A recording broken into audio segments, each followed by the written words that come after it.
अष्टंगी और काल अब दोई, मंद कर्म से गए डुबोई। अष्टंगी और काल अब दोई, मंद कर्म से गए बिगोई। अष्टंगी यानी ये दुर्गा और ये काल ज्योति निरंजन, इन्होंने क्या दुष्कर्म किया। इन्होंने सतलोक में वो गलती करी जो गलती परमात्मा को बिल्कुल भी पसंद नहीं है। भाई बहन होने के बावजूद इस काल ने अपनी बहन के ऊपर कुदृष्टि डाली। गलत नीयत से, गंदी नीयत से इसने अपनी बहन के साथ दुष्कर्म करने की सोची, जिस कारण से परमात्मा ने इस काल से नाराजगी व्यक्त की, इसको श्राप दिया और इसको सतलोक से निष्कासित कर दिया। तो भाई और बहनों, अगर इस प्रकार की गलतियां सतगुरु की शरण में आने के बाद यदि हम भगत भाई बहन करेंगे तो परमात्मा भला कैसे उस गलती को स्वीकार करेगा? हमें कैसे परमात्मा सतलोक लेकर जाएगा?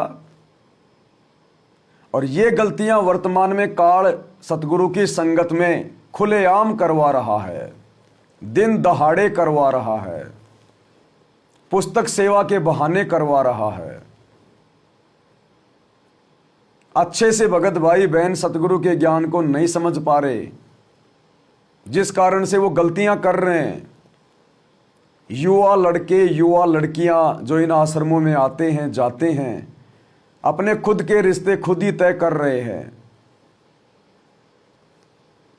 पुस्तक सेवा में जाते हैं, हंस हंस के बातें करते हैं और कुछ ही दिनों में एक दूसरे के साथ में प्रेम संबंध बन जाते हैं। माता पिता सोच रहे हैं बच्चे पुस्तक सेवा में गए हैं, बच्चे सेवा करने आश्रम में गए हैं और वो आपस में प्रेम संबंध बना रहे हैं। तो बताइए उनकी मर्यादा रही कहां? अपनी माता पिता की आज्ञा के बिना जो युवा लड़के और लड़कियां जो सतगुरु से उपदेश प्राप्त हैं और वो खुद ही अपने शादी विवाह की रमेणी की बातें कर रहे हैं, बाद में माता पिता को चलता है, तो वो मर्यादा में है कहां? आप स्वयं अपने रिश्ते की बात कर ही नहीं सकते। वो आपकी बहन है और आप अपनी बहन से स्वयं के रिश्ते की बातें कैसे कर सकते हैं? ये अधिकार तो आपके माता पिता को है, आपके माता पिता को। तो मर्यादा तो उसी समय टूट जाती है जब काल प्रेरित होकर युवा लड़के युवा लड़कियां पुस्तक सेवा के बहाने या आश्रमों में या जैसे भी है एक दूसरे के मोबाइल नंबर ले लेते हैं, लंबी लंबी बातें करते हैं, अश्लील बातें होती हैं फिर, और अपने आप को भगत भी कहते हैं। तो मर्यादा तो उनकी उसी समय टूट जाती है। परमात्मा फिर साथ कहां देगा उनको? तो काल वही गलती फिर हमसे यहां करवाएगा। और वर्तमान में ये गलतियां जोरों शोरों से सतलोक आश्रमों में हो रही है।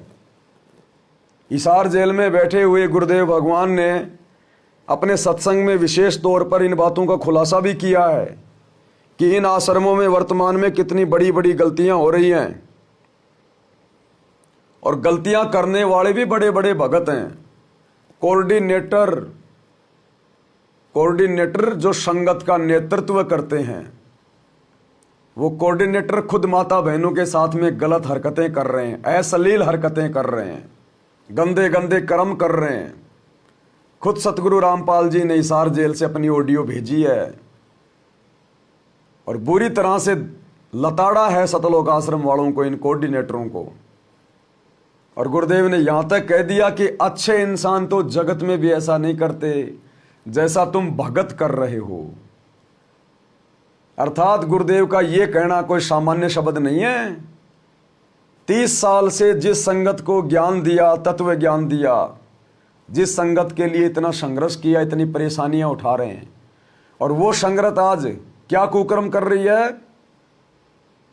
वही गलतियां जिन गलतियों से परमात्मा नाराज होता है। और नाराज हुआ तभी तो हिसार जेल से ऑडियो भेजी है और स्पष्ट कह दिया परमात्मा ने कि ऐसी ऐसी शिकायतें आई हैं कि ये कोऑर्डिनेटर संगत के साथ में व्यवहार भी अच्छा नहीं करते, और कुछ तो ऐसी भी शिकायत आई है कि गंदे गंदे मैसेज भेजते हैं अपनी गुरु बहनों को, और कह रहे हैं जगत में भी अच्छे इंसान ऐसा नहीं करते जैसा तुम भगत कर रहे हो। यानी आम लोगों से भी गिरा हुआ व्यक्तित्व सतगुरु रामपाल जी ने अपने बड़े बड़े भक्तों का बता दिया। एक बार ये छोटी सी ऑडियो गुरुदेव के मुख से सुनते हैं।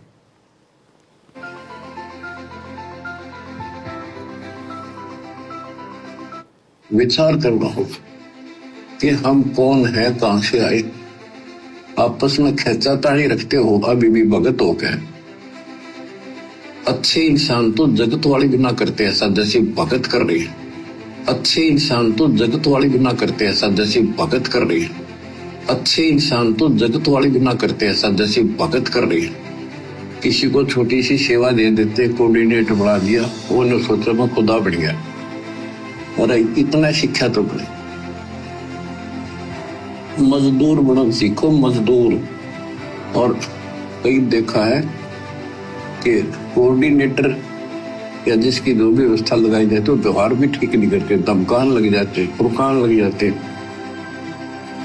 और कुछ ऐसी भी शिकायतें आई हैं जो बहन बेटियों के साथ गलत मैसेज भी डालते हैं। तो वो दुष्ट लोग ना तो कोऑर्डिनेटर के योग्य है ना वो भगत के योग्य। और कुछ ऐसी भी शिकायतें आई हैं जो बहन बेटियों के साथ गलत मैसेज भी डालते हैं। तो वो दुष्ट लोग ना तो कोऑर्डिनेटर के योग्य है ना वो भगत के योग्य। और कुछ ऐसी भी शिकायतें आई हैं जो बहन बेटियों के साथ गलत मैसेज भी डालते हैं।